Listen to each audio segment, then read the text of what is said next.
All right, how do we understand and think about culture? Here's the first thing. When we talk about entertainment, we're not just talking about this movie or that game. We're not just talking about this app or this series on Netflix. We're not just talking about this song or this movie or this particular expression of entertainment. What we're talking about is a force in our world that powerfully shapes cultures worldwide.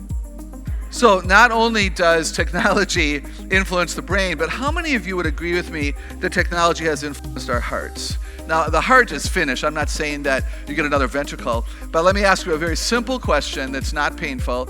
How many of us are more impatient than we used to be? Now, I'm going to ask you a second question. Thanks for being honest. How many of you are more impatient than you know you ought to be? Thank you. Why? Click of the mouse, GPS, cell phones, remote controls, streaming, Spotify, you name it, it's there. Again, not your fault.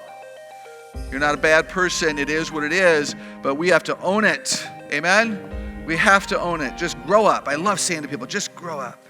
When we find good movies and good entertainment, we can highlight those things. We need to be careful that we're not just saying no, no, no, no, no. The no's are important. But we also want to help our kids see that the no's are actually a yes to something better and richer and deeper. Every no is a yes to something else. And every yes is a no to something else. So we want to make sure we're pointing them to the good things, the good art, the good entertainment, the good social media platforms that can be used in service of God and our neighbor.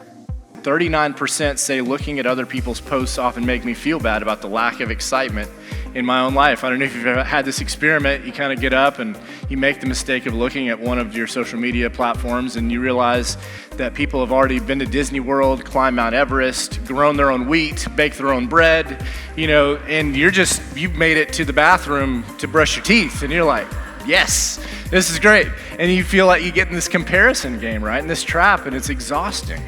And you just kind of go, man. And then we're on that happiness quest again, and then that cycle continues.